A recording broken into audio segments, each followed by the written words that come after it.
Okay, so let's talk a little bit about color codes here.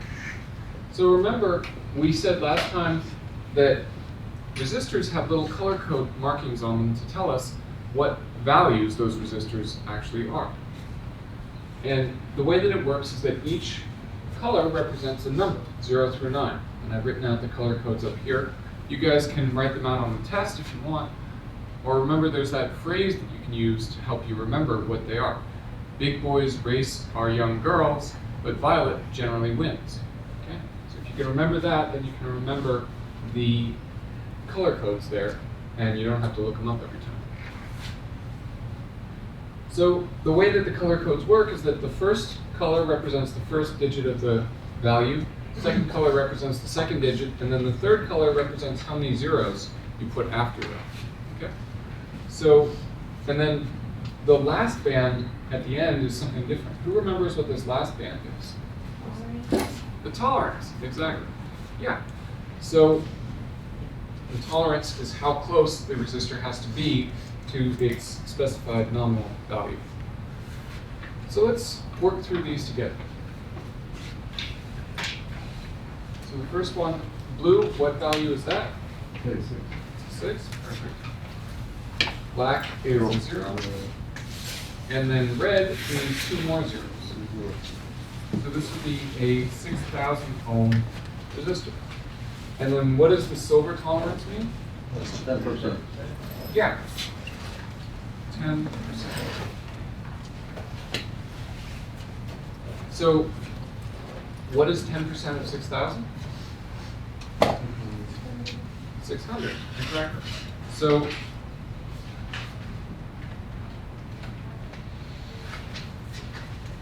the minimum value would be 6,000 minus 10%, or 6,000 minus 600. So what would that be? 55,000. Yeah, 5,400. And then the maximum value would be 6,000 plus 600. Yeah, 6,600 ohms. Okay, so that's how we do the first resistor. So any value between 5,400 and 6,600 would be intolerance for that.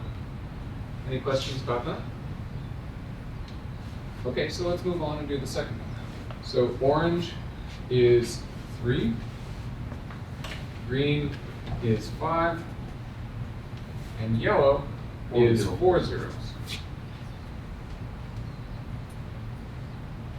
So this would be a 350,000 ohm resistor. And what tolerance do we have if there's no tolerance band? 20%.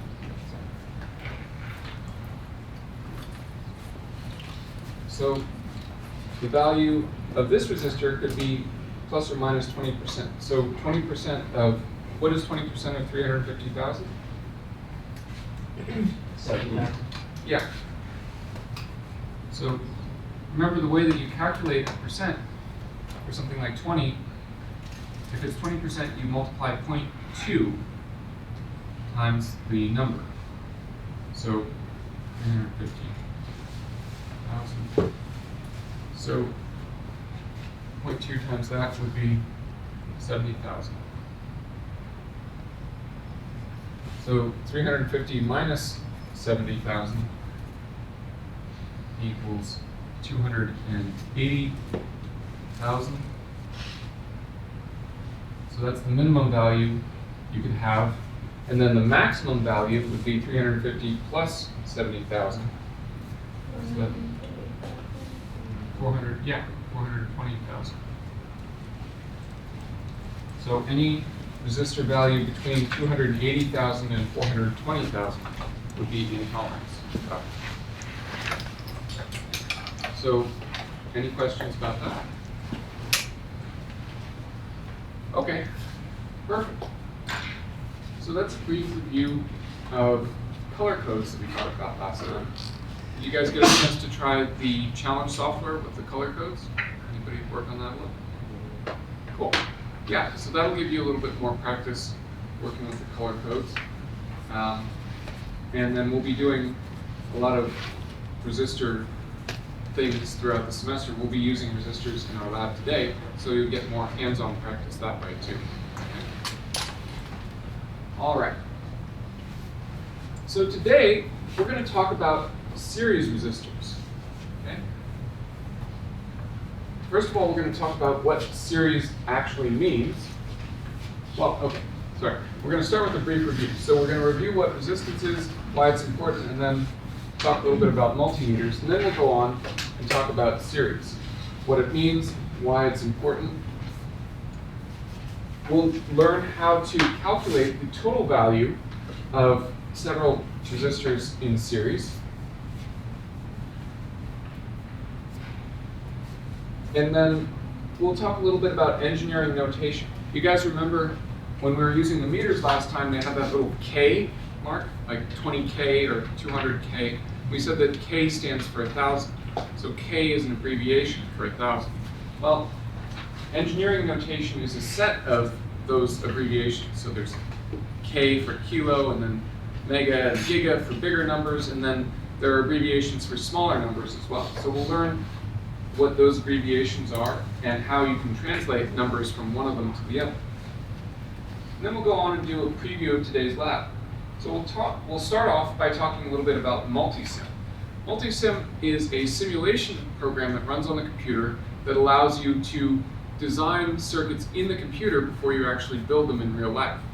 So remember at the beginning of the semester we were talking about letting you guys see and use the tools that are actually used in industry. Well, this is one of those tools because it's much easier and quicker and cheaper to build things in the computer than to build them in real life and see how they work in the computer rather than having to build something and then find out that it doesn't work and then switch things out in real life. So you guys will get a chance to actually practice using a simulation software today, and we'll be using this throughout the rest of the semester as well.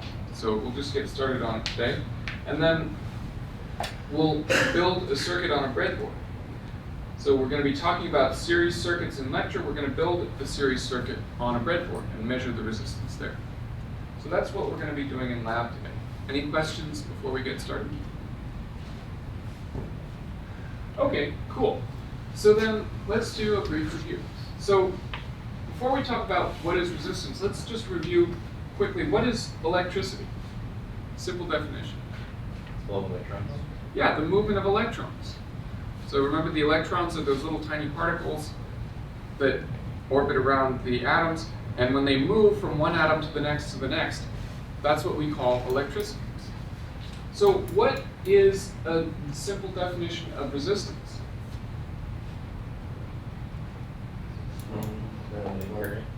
Yeah, it's the opposition to the flow of electricity.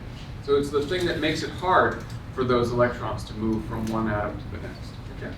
So resistance just makes it hard for the electricity to flow. That's really what you need to remember. So why would we want to put resistance into our circuits? So that you don't overuse it. Yeah, so we don't use too much electricity because too much electricity would cause things to heat up or explode. Exactly. And also it would wear down our batteries real fast, and it would just be unnecessary. So we want to put resistors into our circuit to limit the amount of electricity that we're using. And we'll see a formula that we can use next class that will allow us to determine exactly how much electricity is flowing through a circuit.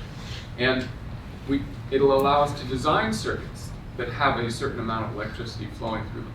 So we'll use resistance to do that. Also, we talk about resistors a lot because many different components behave like resistors. So if you have a speaker, for instance, that acts like a resistor, usually a 4 ohm resistor or an 8 ohm resistor. Okay? If you have a motor, that has its own resistance. If you have a light bulb, that has its own resistance. So if we can look at a circuit that has lots of resistors in it and understand how that works, we can really understand how many other circuits work that have other components in them, like speakers, light bulbs, other things like that, motors. So by studying these circuits that have resistors, we're really learning how to understand circuits with many other components in them as well. Okay, so that's why it's important to understand a little bit about resistance. And today we'll be talking about one kind of circuit, which is a series circuit that has resistors in line. And when we understand that, we'll be able to understand other components that are in line. Okay? Later on, we'll be talking about other kinds of circuits. Mostly we'll be discussing resistors, but again, you should keep in the back of your mind that really the resistors could be replaced by other kinds of components also. And so you could understand other more complicated circuits as well. So that's why it's important to understand about resistance. Any questions about that? Okay. And then the last thing that I wanted to talk about was multimeters. So we began discussing multimeters last time. We said that this is one of the most important pieces of equipment that is available in the electronics industry. We said it is really the sort of the fundamental tool that is used most commonly. Really, if you're working in electronics, you probably use a multimeter every day. Okay, so we want to give you guys as much practice with these as possible, so that's why we're starting with them right away, and we're going to be using them throughout the semester as well. So we said that multimeters can measure lots of different things. Last time we used them to measure resistance and connectivity, right? Whether there was a connection from one point to another. They can also measure lots of other things. They can measure voltage, current, they can measure other complicated things like capacitance, inductance, and frequency, and we'll see those a little bit later in the semester. So really there's a lot of power in this tool, okay? And we talked a little bit about how to hook up the multimeter. We said that you would need to grab a pair of leads like this, and the black lead always goes into the hole that's labeled common, for common. Then the red lead goes into one of these other three holes depending on what type of measurement you're going to make.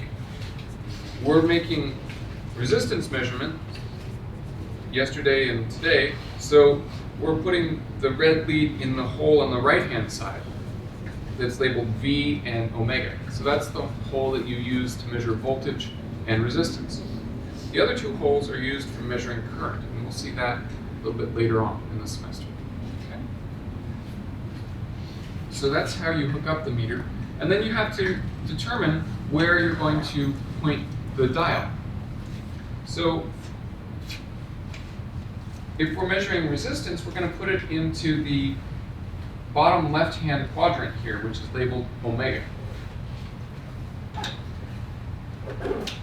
And down here in the bottom left quadrant, there are a lot of different settings. So the bottom one says 200, and then it's got these little lines that represent sound. And then the next one was 2K, and then 20K, and so on. So what did the number represent for each one of these settings? What's that? Was it the resistance in there? Yeah, it's the resistance. So it was a particular type, or yeah, so it represents the maximum resistance that you could measure in that setting. Yes? What are the cables termed? These are leads. Yeah. Multimeter leads. Yeah. So if you put the meter in the lowest setting here, it can measure any resistor up to 200 ohms. And then the next setting could measure anything up to 2,000 ohms. Then the next one up to 20,000 ohms, and so on. The highest setting for these meters is 2,000 M. So that's 2,000 million ohms, or 2 billion ohms. Okay. So that setting there could measure any resistor up to 2 billion ohms. So why wouldn't we just put the meter in that setting and just leave it there all the time? I mean, it could measure anything up to 2 billion ohms, so it should be able to measure any resistor, right? Less precision. Yeah, exactly. Not enough digit, less precision. This will make measurements up to 2 billion ohms, but it might be, plus or minus a million, right? If you've got a 2 billion ohm resistor and you can tell, how many or what its resistance is plus or minus a million, that's probably good enough, right? But if you've got say a 10 ohm resistor and your meter is telling you the value plus or minus a million ohms, it's not going to be close enough, right?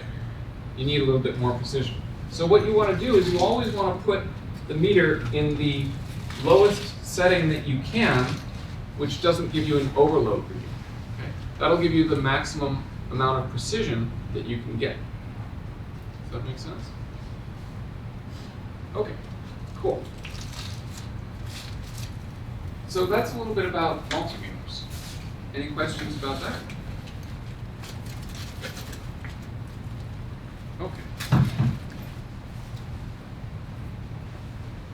So then let's go on and talk a little bit about our main topic today, series resistors.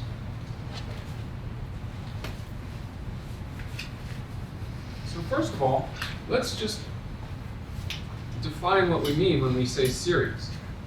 So series is two or more components in a row, end to end, almost like trains on a train track.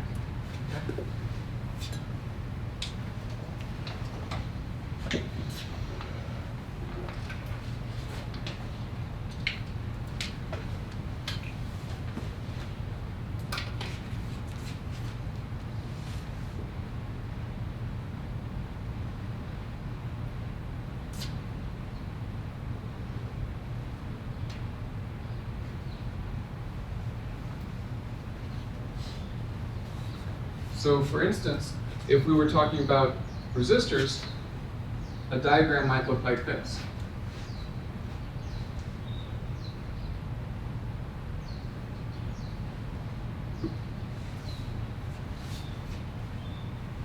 So here we have 3 resistors, and they're all in a row. The end of the first resistor is connected to the start of the second resistor.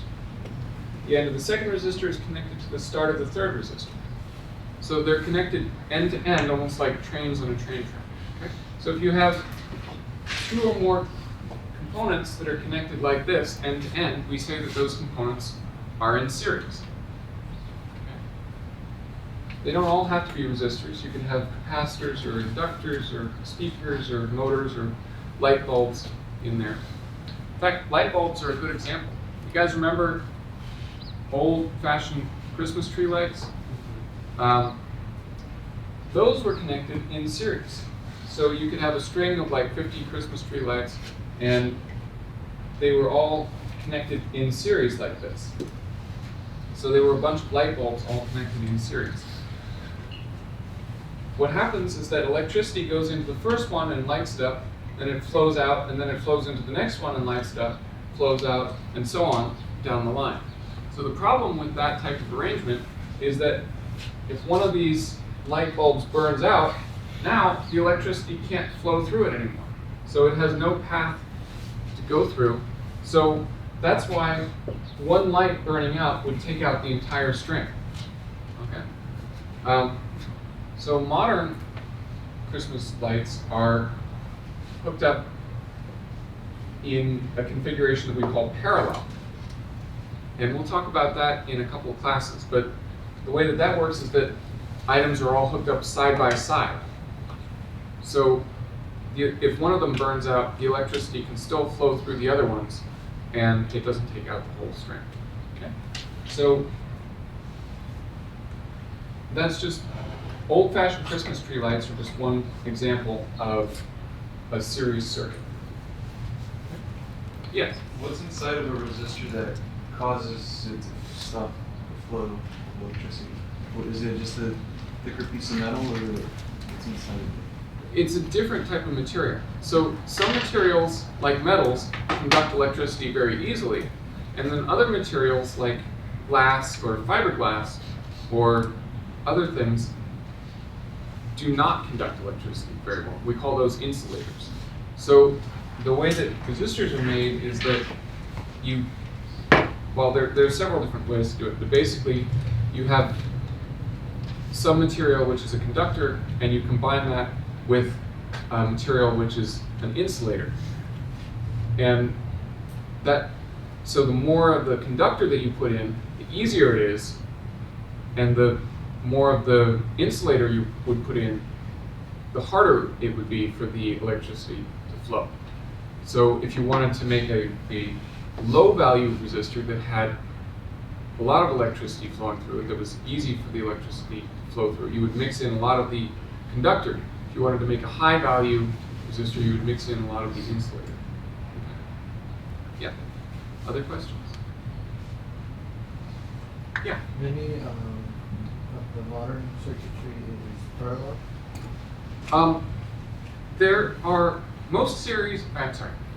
Most circuits have series elements and parallel elements in them. So we'll be talking about series today, and then we'll talk about parallel in a couple classes, and then after that we'll talk about circuits with series and parallel elements together. Yeah. Other questions? Yeah. How small can this be? Very, very small. The resistors that we have, so resistors can be very small or very large. Basically, the size of the resistor determines how much heat or how much power it can dissipate. Larger resistors can dissipate more power, smaller ones can dissipate less power. Of course, smaller ones, you can pack more components together if they're smaller. So these days, most components are getting smaller and smaller.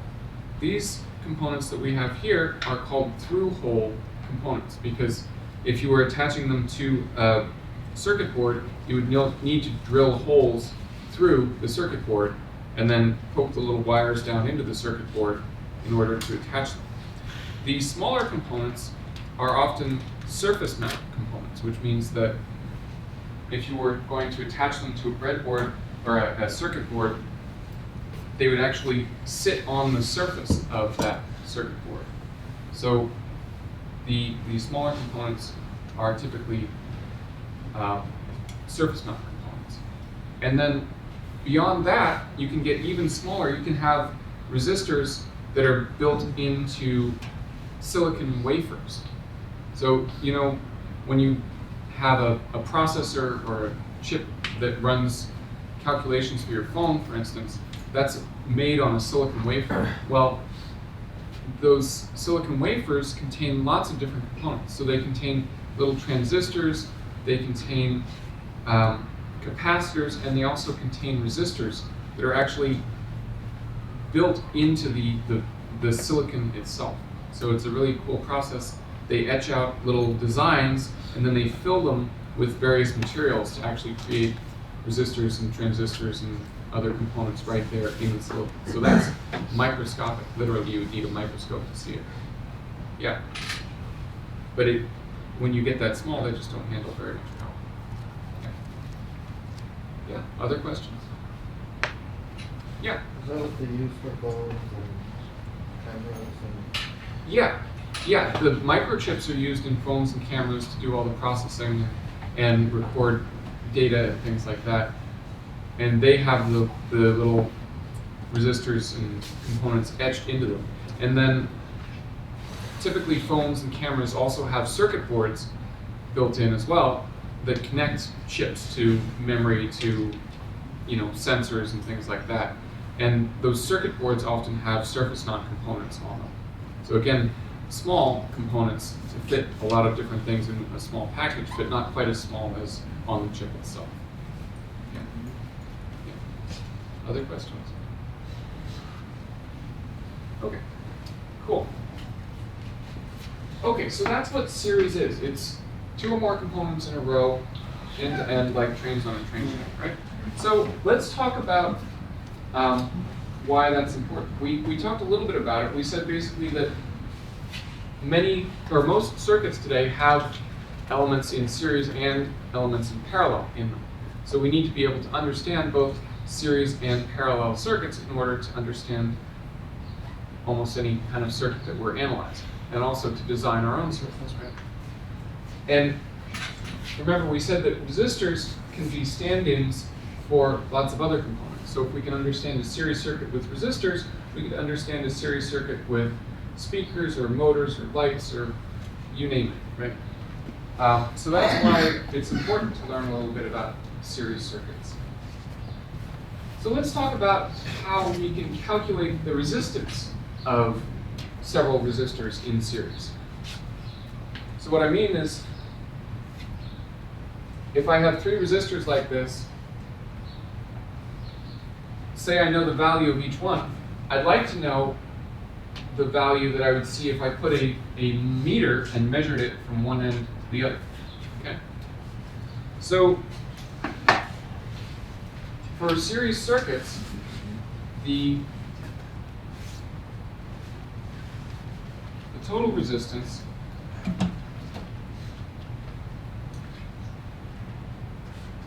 is the sum of all the individual resistances.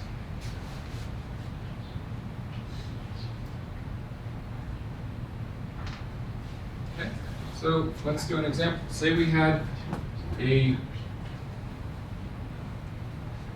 100 ohm resistor here, and then a 200 ohm resistor there. The total resistance would just be 100 plus 200, or 300 ohms.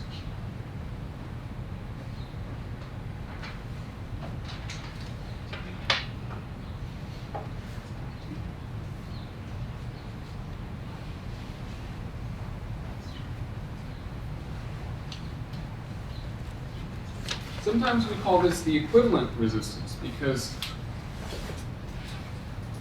2 resistors in series like this is equivalent to a single 300 ohm resistor. So we can also call this equivalent resistance.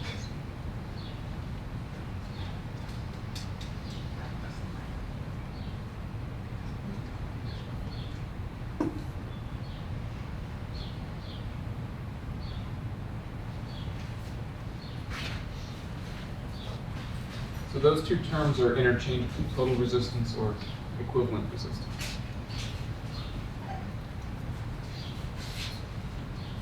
So let's do another example here. Say that we had a 1 kilo ohm resistor, a 2 kilo ohm resistor, and a 5 kilo ohm resistor. What would be the equivalent resistance there? 8. Yeah, so that would be the same as a single 8 kilo ohm resistor.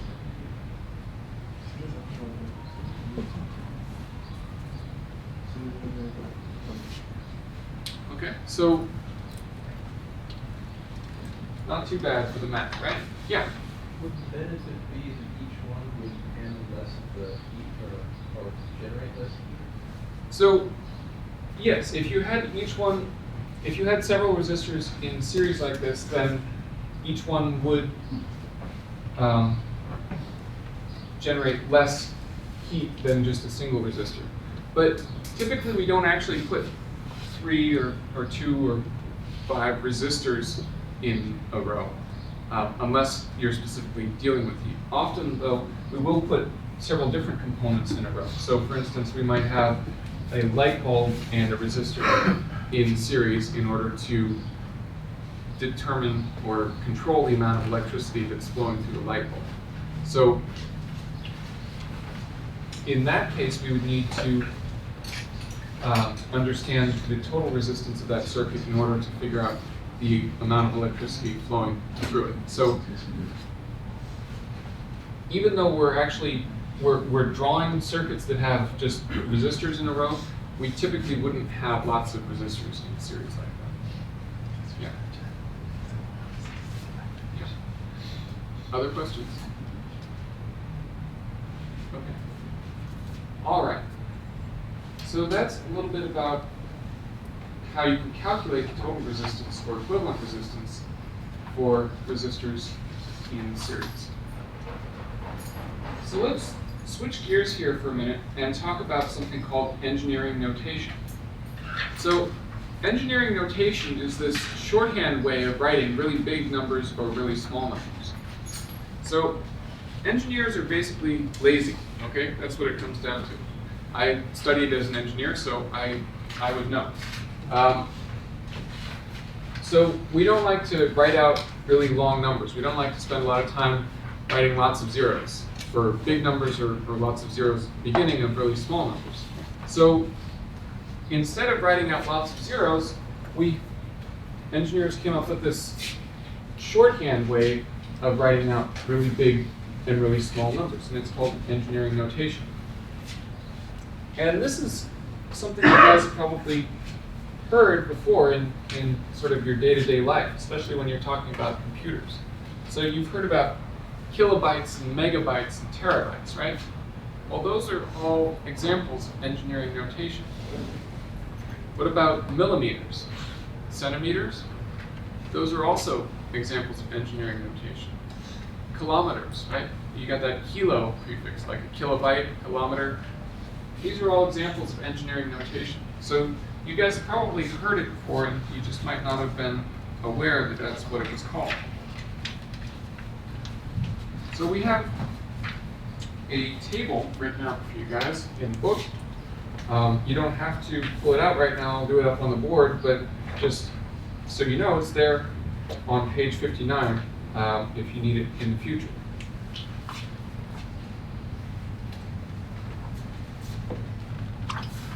So we've got this line, and right here in the middle is units. So a unit is something like an amp or a volt or a watt or an ohm, something like that. Then coming over here, you've got kilo, mega, giga.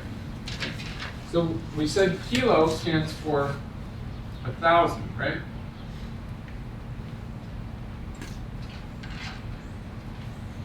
Anybody know what mega stands for? Million. Million, yeah. And giga? A billion. Billion.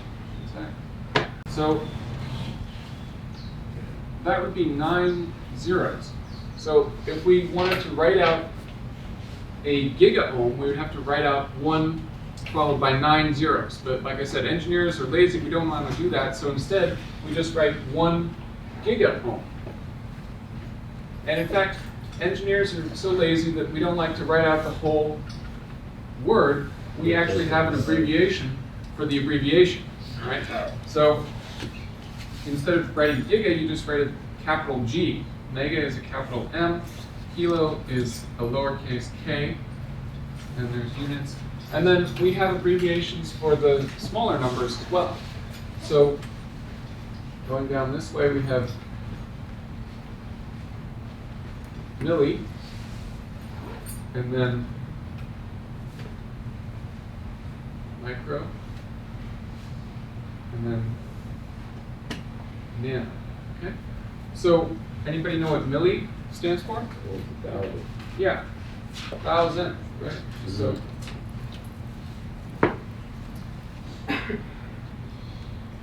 and then micro is Million. 1 million. Yeah.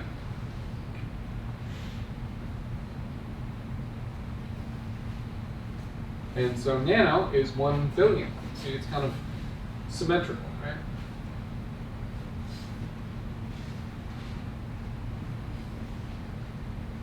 And there are abbreviations for these as well.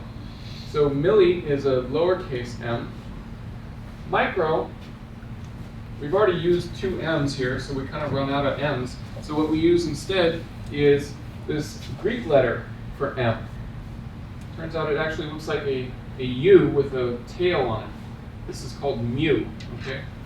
So that's the abbreviation for micro. And then nano is a lowercase n. So these are the abbreviations that we use, and we call this set of abbreviations engineering notation.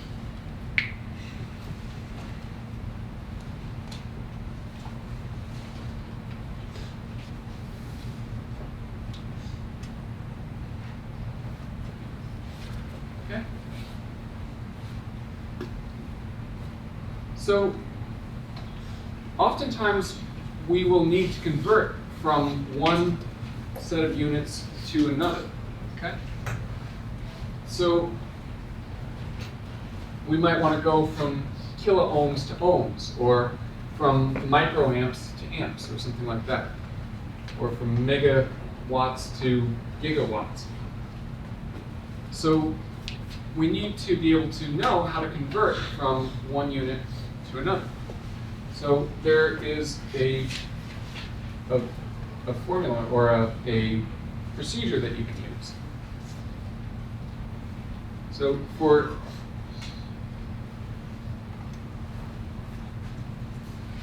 every place you move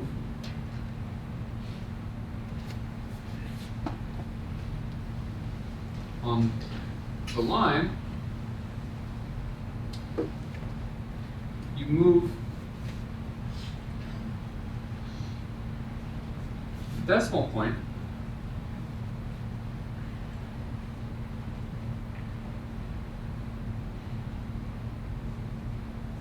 three spots. Okay? So let's do an example.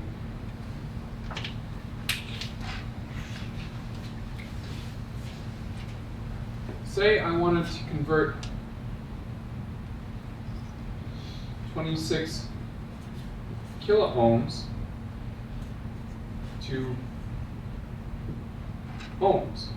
Okay? Can you guys see this green pen? Okay? A little light. Let's try this purple. It's a little better. All right.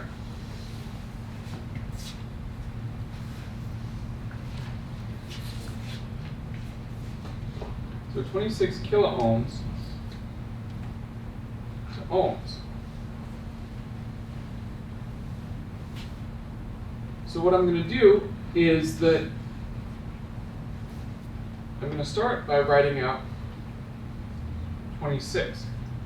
And now I have to move the decimal point. Well, it doesn't look like there is a decimal point here, right? What happens is that if the decimal point is not written out specifically, we say that it is implied. It's implied to be at the end of the number. Okay, so the decimal point is right there. So I'm going from kiloohms to ohms. So I have to move one place on this line. So how many spots am I going to move the decimal?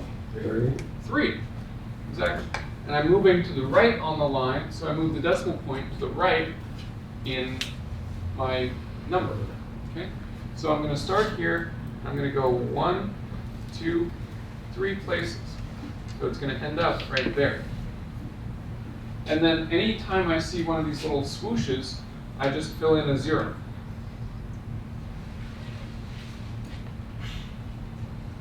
So 26 kiloohms is the same as 26,000 ohms. Does that make sense? Okay.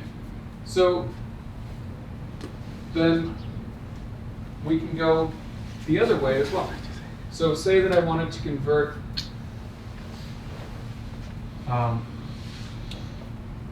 6,500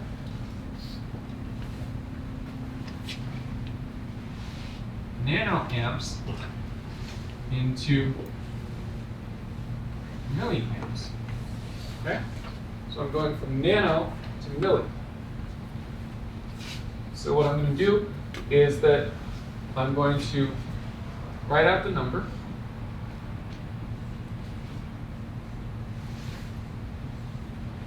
And then I'm going to put the decimal point wherever it starts. So that's starting right there. Remember, it's implied to be at the end. And then I'm going from nano to milli, so I'm moving 2 places left on the line. So how many places do I have to move the decimal point? 6. Exactly. So I have to go 6 to the left. So I go 1, 2, 3, 4, 5, 6. So it ends up right there. And then I put in zeros for those little swooshes. So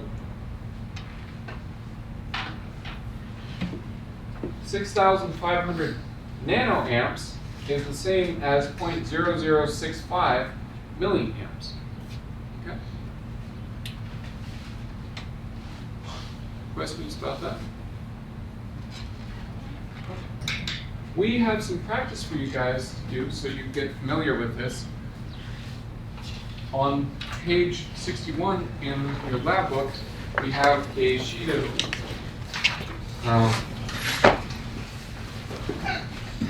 a sheet of examples for you guys to fill out. There's 12 of them.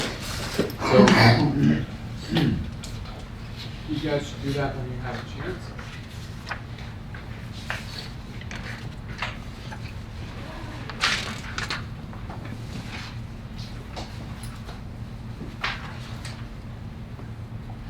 So you guys will do that for homework, and then when you're done, you'll show it to me or one of the other lab assistants, and we'll sign it off, just like your labs. And then the lab assistant will enter it into Canvas when she comes around next time. Okay?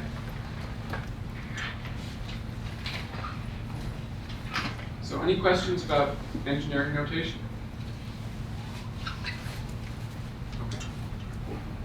We're going to be using that a lot during the semester as well, because most resistor values are in kilo ohms.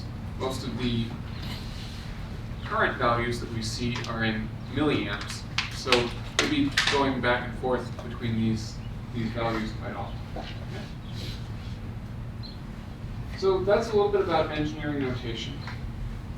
So let's go on and talk about today's lab. So we'll do a brief introduction to Multisim, and then we'll talk about how we can actually build a circuit on a breadboard.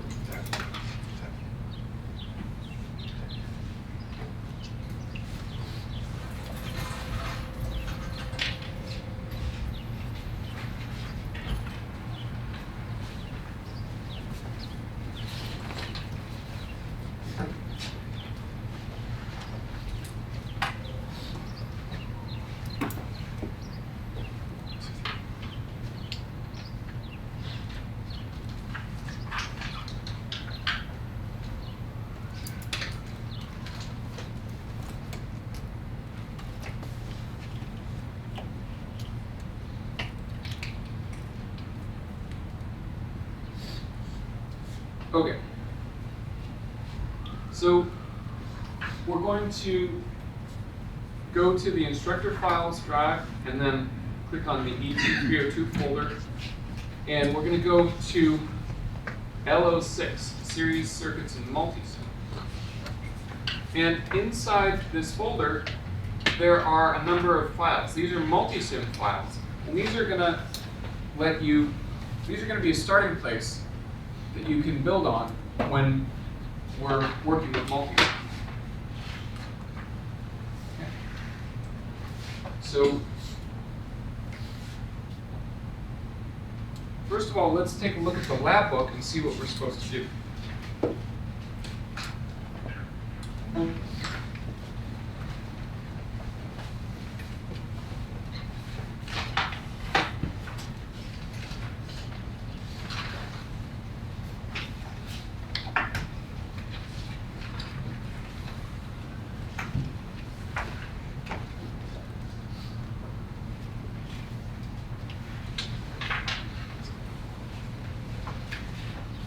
So in the lab book, we see, well, let's look at this previous page. In the lab book, we see this circuit diagram down near the bottom of the page that has several resistors lined up. First of all, you have a single resistor, and then 2 resistors in series, and then 3 resistors in series. And then on the next page, it has places for you to take measurements. So you'll write down the value of the first resistor, and then the total resistance for that branch of the circuit, and then 2 resistors, the total resistance, and then 3 resistors and total resistance. Now, you could do these calculations by hand using the method that we talked about in class, but instead of doing things by hand, we're going to actually do it in Multisim. So let's see how that works. We're going to open up this first circuit here, and we're actually going to use Multisim to simulate resistors in series and measure the total resistance that way. Okay? So this is what Multisim looks like. And you can see that this is the same circuit that we had in our lab book. Okay? So what we're going to do is that the circuit is already made for us, but we need some way to actually measure the total resistance that we are getting. So just like we have multimeters in the real world, we have simulated multimeters in Multisim. And that's what this thing is up here. This is a simulated multimeter. So we're going to double click on that, and that opens up a little panel that simulates the front display of a multimeter. So up here at the top, it'll give us a reading, and then we can choose what type of measurement we want to make. Remember, real multimeters can measure current, voltage, resistance, and lots of other things. Simulated multimeters can do that also. So you can put it in a current measurement setting, that's A for amps. You can measure V for volts, or you can put it over here. This is omega for ohms. I'm sorry? Nothing. Okay. So today we want to measure resistance, so we'll put it in this setting. Now, you'll notice right now there's no actual value being displayed up there. That's because the simulation is not running. So we've created a circuit, but we're not actually doing the simulation. In order to run the simulation and get real values, we have to turn it on. And we do that by clicking on this little on-off switch up here. So when I turn that on, we should see a measurement come up. So for just a single resistor by itself, the total resistance is just the resistance that's marked on the component, right? So no big surprise there. You can turn the circuit off. And now we want to measure the resistance through the second branch of the circuit. So we have to move our meter so that it's connected to the second branch. What we're going to do is we're just going to click on the wire and hit the delete key. That deletes the wire. Then we're going to put in a new wire that connects to the second branch of the circuit. Okay? Now when we run our simulation again, we should see the total value for this branch. What do you guys think that total value should be? 2,000, right. Exactly. You've got two 1,000 resistors in series, so the total is just the sum of those two, which is 2,000. So when we run the simulation, sure enough, we see 2 kiloohms, or 2,000 ohms. Okay? So this is how we can use Multisim to actually measure or simulate the resistance of several components in series. Okay. So we'll go back to our lab book for a second and see what we're supposed to do. So up here in the first part, you would write down a value of 200 for the single resistor, and then the total resistance would just be 200, right? For the second part, you would write down R2 was 1,000, R3 was 1,000, and the total resistance we measured was 2,000, right? Write that down. And then you do the similar thing for R4, 5, and 6. For the next part of the circuit, it says you want to change all the resistances to 300 ohms and repeat. So you would make all of these 300 ohms, and then you would use Multisim to measure the total resistances there. And then finally, for this last part, you would change all the resistances to 2 mega ohms each and repeat the measurements. Okay? So let's see how we can actually change resistances. All you have to do is, first of all, you have to stop the circuit. You can only make changes when the simulation is not running. So if you want to move the meter around or if you want to change any component values, you have to make sure that the circuit is not running. So we'll stop that. And then to change a resistor value, you just double click on the resistor. So then you can just type in the value that you want. The second part of the problem said we should change everything to 300 ohms, right? So I would just type in 300 here, and then I have to check my units. Right now it's in kilo ohms, but I don't want 300,000 ohms, right? I just want 300 ohms. So I have to set the units down to ohms, okay? And then you hit OK, and that's all there is to it. So you just go through and do that for all the resistors.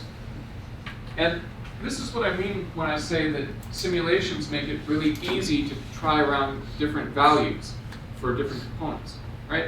It's as easy as clicking a button and typing in a number, and all of a sudden you got a new component in there. Whereas if you were working on a real board, you might have to desolder a component, go find the one that you want, make it the right size, solder it in, and it would take much longer. So Yeah, all the heat's not good for the board too, right? that's right, exactly. If you do that too many times, the board can get damaged, and so it's no good. So the simulation really makes it easy and fast to change things out. Yeah.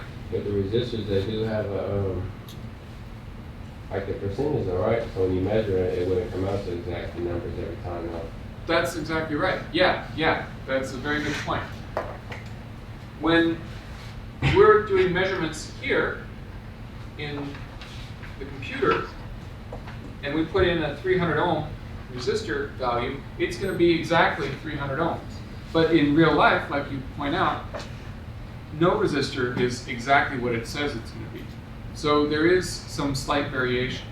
So typically what is done in circuit design is that you use the simulation to get a good approximation and a circuit that you think will work, and then you do have to do some prototyping at the end with real components to make sure that your design is going to work. But the simulation is typically the first step because it lets you get really close to your final result before you have to start tinkering around in the real world. Yeah. So, other questions? Okay. Yeah, all right, so that's the first part of the lab. That's doing things in Multisim. Now the next part of the lab involves building an actual circuit on a breadboard. So, well, first of all, let's talk a little bit about how breadboards work. Okay? We discussed this briefly when we were talking about the basic stamp. So let's take a minute and go over this in a little bit more detail. Okay? So your lab book has this nice illustration of a breadboard. Let's hold it up next to the real thing and see what this drawing is talking about. So the drawing looks kind of like the breadboard. There's this trough down the middle of the drawing, just like there's this trough down the middle of the breadboard. And then there's this area over here, like this area, and then these two long lines on the sides, just like these long lines. Basically what the book is doing is it's showing you where the connections are made, or how the connections are made on a breadboard. So the book is saying that in this part of the breadboard, connections are made in this direction, following the long lines. So for instance, if I put one of my blue wires here in row 20, and I put another wire in row 20, those two wires are now electrically connected to each other. Okay? So they're in this part of the breadboard, so the connections are made in this direction. So they're connected to each other. All right? They are not connected to anything on the other side of this trough. This trough separates one side of the board from the other. So these resistors, or these holes on this side, are not connected to the holes on the other side of the board. Make sense? And then finally, let's talk about these long rows on the side. So you see in the book that there are these long lines on the sides of the page that indicate connections that go all the way down the side of the breadboard. That's referring to these two rows here, marked with a minus and a plus. Okay? These are very long rows that offer many different holes that are connected to each other. So oftentimes these rows are used for power and ground, because oftentimes circuits will need to make a lot of connections to power and ground, so you need a lot of places to do that. So these long lines are often used for power and ground. So if I put one wire in there and another wire in over here, these wires are now electrically connected to each other. Okay? So that's a little bit about how breadboards work. And that's important because we're going to be using breadboards a lot throughout this semester to do prototyping. Breadboards make it really easy to connect components to each other and change them out really fast. Yeah? So when you said that the first top, or the top of the breadboard and the bottom of the breadboard are the ones you can establish power to, and they're different. Right. Right, so then if you wanted to have power in the top section of the breadboard, Mm-hmm. does that mean you connect power in the very top of the Mhm. lines, and then that means that that now this top has power through it, or no? Yeah, so So like if you had put like a voltage source at the top, because that's potential difference, right? right. Then that means the top half of the actual breadboard, like the trough in the middle up, has voltage running through it, or do you have to establish voltage from the very top to the other stuff Right. to get power? So suppose that I had power connected to this wire Yeah.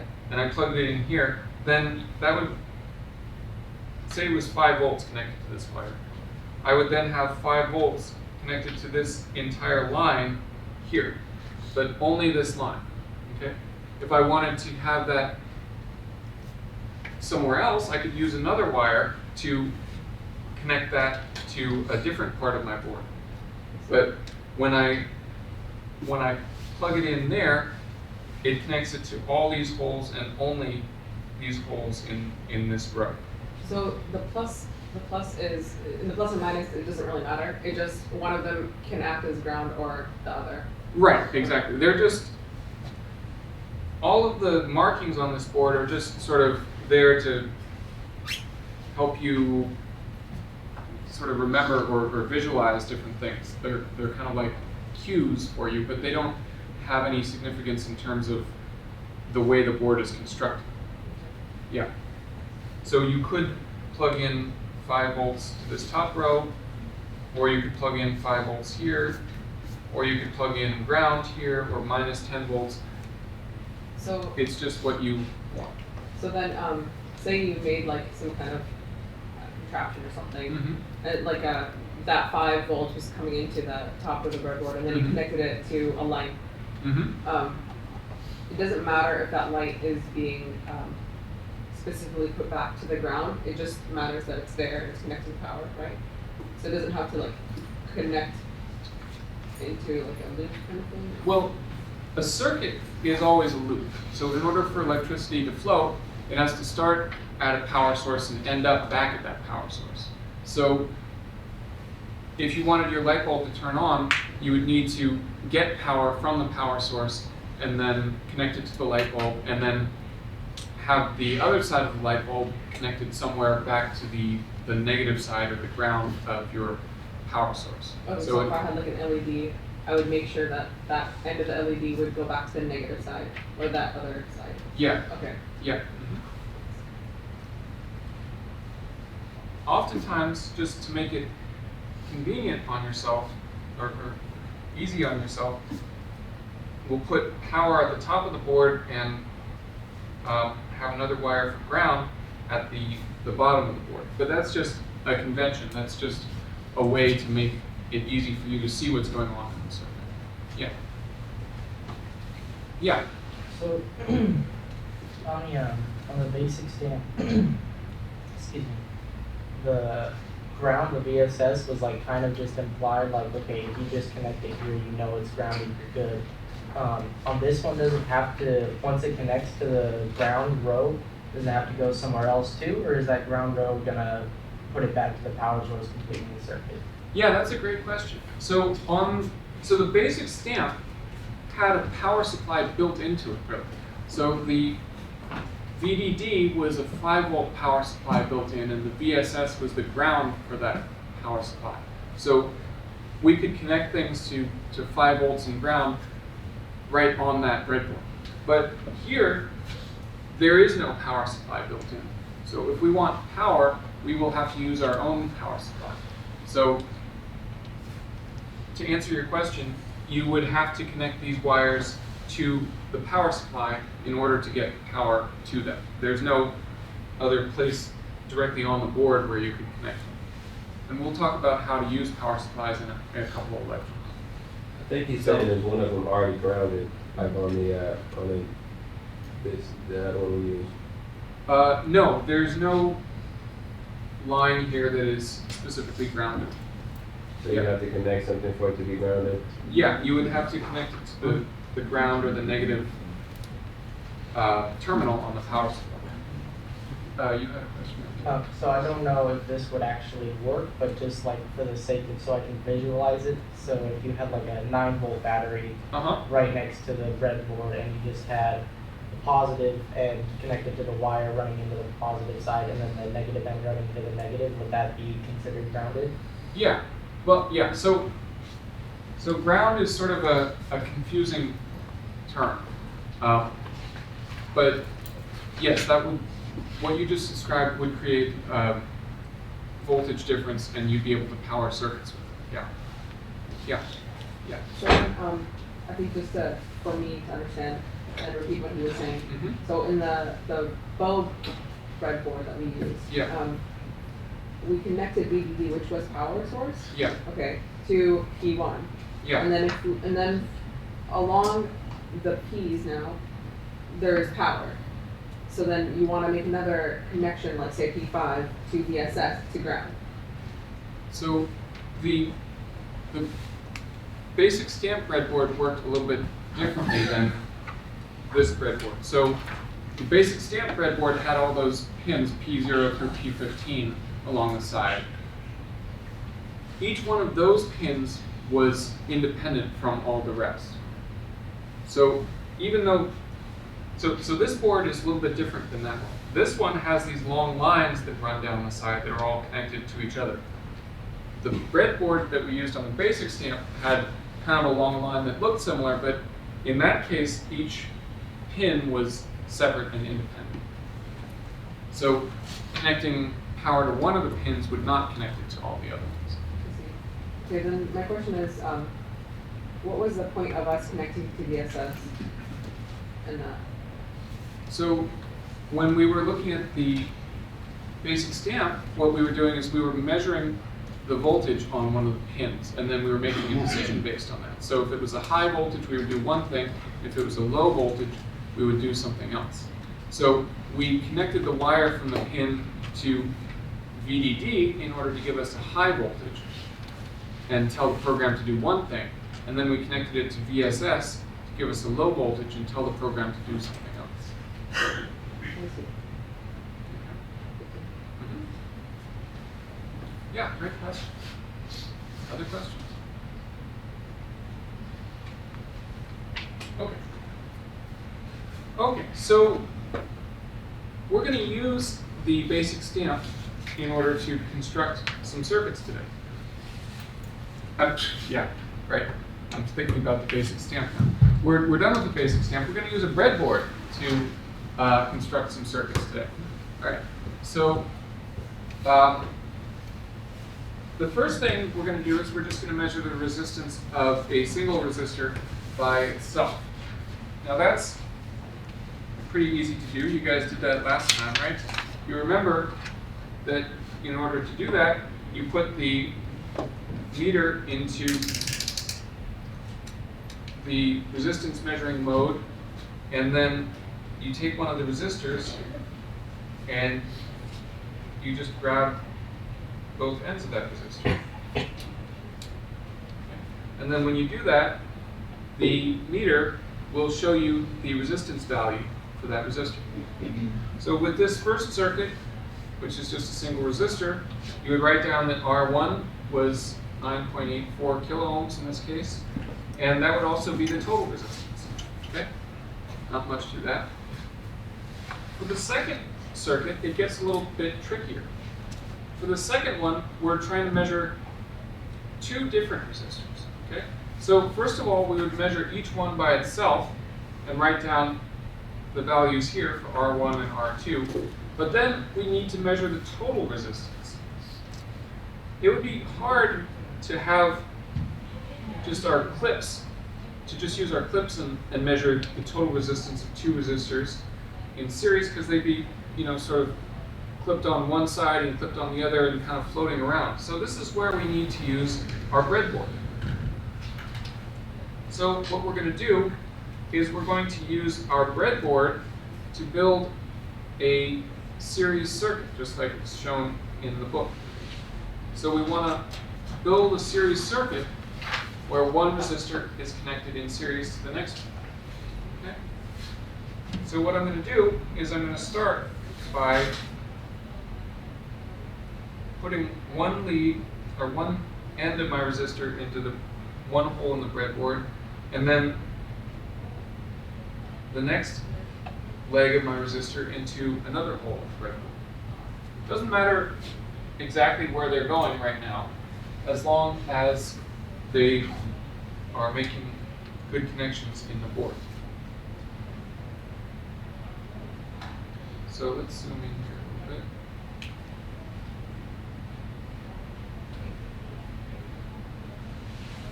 Can you guys see that okay on the screen?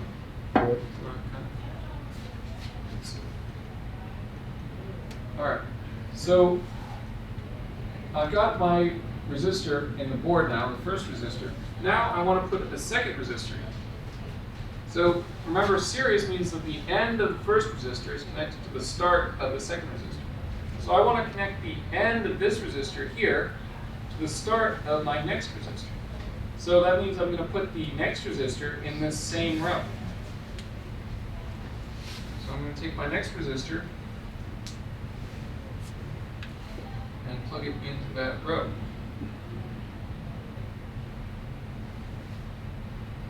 Okay.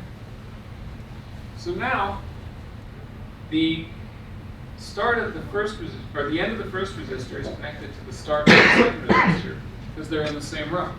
Okay, does that make sense? So now, in order to measure the total resistance, I would just touch my meter to the two ends of my circuit.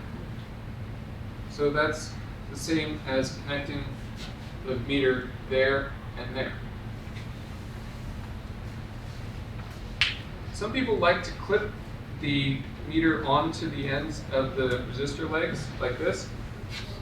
That works, but I'm not such a big fan of that technique because what I've noticed is that it's pretty easy for people to bump into the wires and then have the wire pull the component right out of the board. Okay?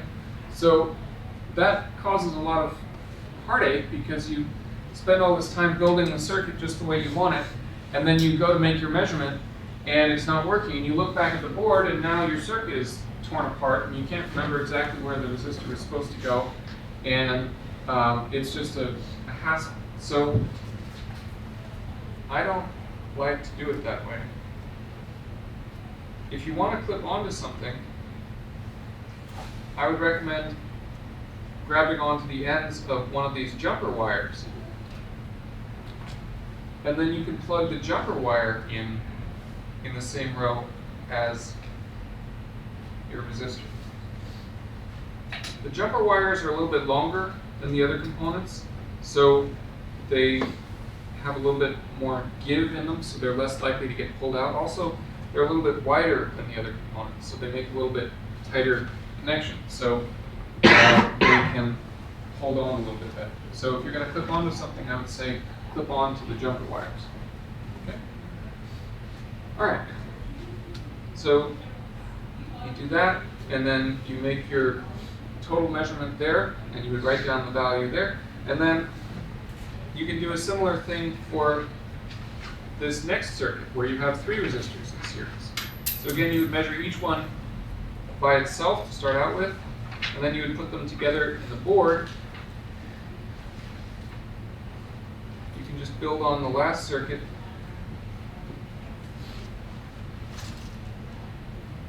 And put your resistor in there. And then you can plug your jumper wire connected to your meter into this last row, and you can make the measurement that way. Okay? So that's how you're going to do that. Any questions about building a series circuit on the breadboard? Okay, cool. And then the last part of the lab just has a couple of questions that you are going to answer, and then you'll be all done. Yeah?